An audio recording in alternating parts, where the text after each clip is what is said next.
రంగనాథ్ గారు, ప్రభుత్వ భూముల్ని కావచ్చు లేదా చెరువుల్ని కబ్జా కాకుండా కాపాడడం లేదా కబ్జాలను తొలగించడం విషయంలో హైడ్రా కృషిని బై అండ్ లార్జ్గా చాలా పాజిటివ్ రెస్పాన్స్ ఉంది.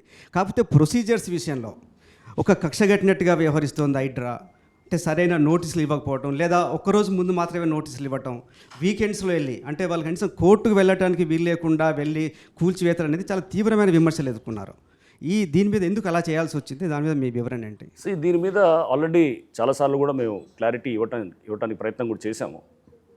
అసలు కొన్ని కేటగిరీస్ ఆఫ్ ఎంక్రోచ్మెంట్స్ రిమూవ్ తీసేటప్పుడు నోటీసులు అవసరం లేదు అని చెప్పేసి చాలా స్పష్టంగా సుప్రీంకోర్టు ఆదేశాలు ఉన్నాయన్నమాట. The famous bulldozer justice Gavai గారి జడ్జిమెంట్ ఉందన్నమాట.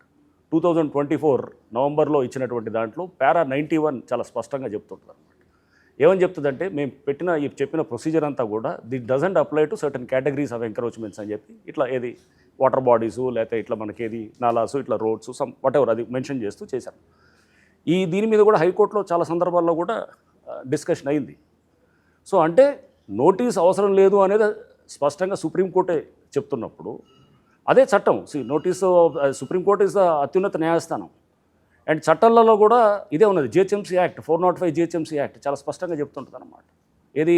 నోటీసులు అవసరం లేదు అనేది చెప్తుంది. సో మేము ఫస్ట్ నుంచి ఇదే లైన్ తీసుకుంటున్నాం.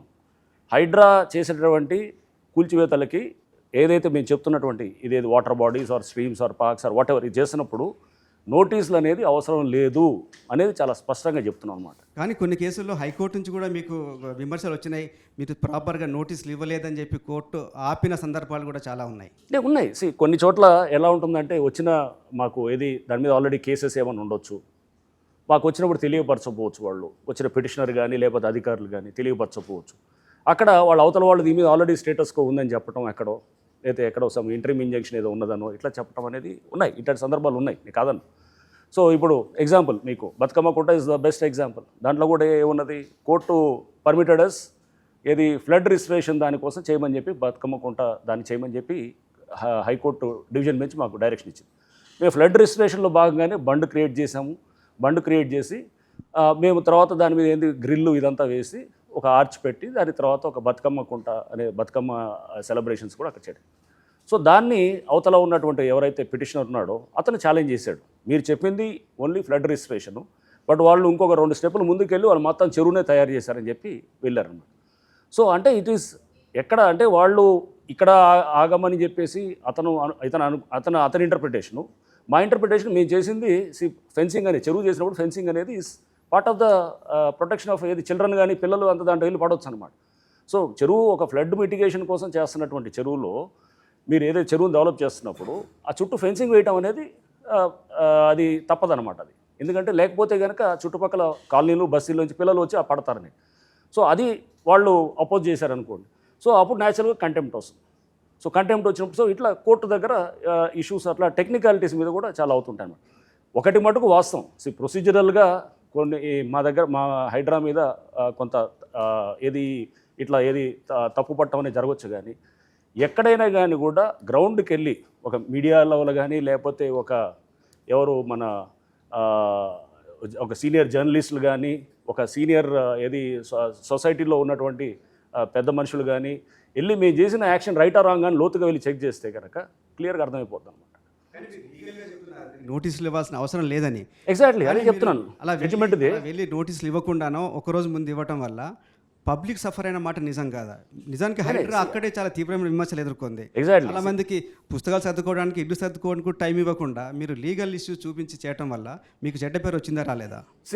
నోటీసులు ఇవ్వకుండా డిమాలిషన్స్ చేయటం అనేది చట్టపరంగా మాకు పర్మిట్ చేసినా కానీ కూడా ఆ తర్వాత ఏం చేసాము, దాన్ని మేము మార్చుకుంటూ అంటే స్టార్టింగ్లో కొంత దీనివల్ల చెప్పాను కదా ఇందాక ఇబ్బందులు కొన్ని సెప్టెంబర్ 2024లో గ్రహించిన తర్వాత ఈ మధ్య మేము నార్సింగిలో ముష్కిన్ చెరువు అనే దగ్గర ఇలానే గుడిసెలన్నీ ఉంటే కనుక తీయటానికి వాళ్ళకి వెళ్ళి చెప్పామన్నమాట. అంటే చూపించడానికి, సమాజానికి కూడా చూపించడానికి చెప్పినప్పుడు అదంతా 60 ఎకరాల చెరువుని 15 ఎకరాలే చేసి మిగతా 45 ఎకరాలు నొక్కేయాలనుకుని అక్కడ ఎవరికి వాళ్ళు అక్కడ ఇది జరుగుతుందన్నమాట.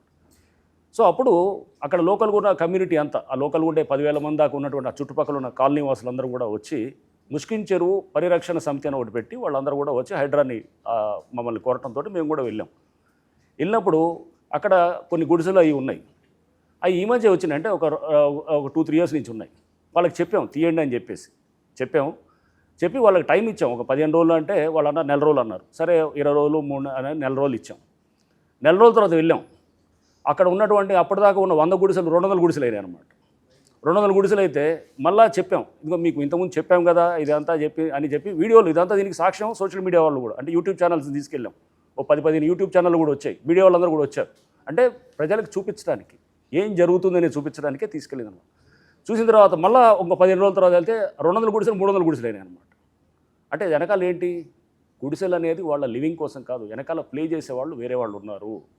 ఈ గుడిసెలు అనేటటువంటి బహానాలు, ఈ కథలు అనేది పెడుతూ చేస్తున్నటువంటిది.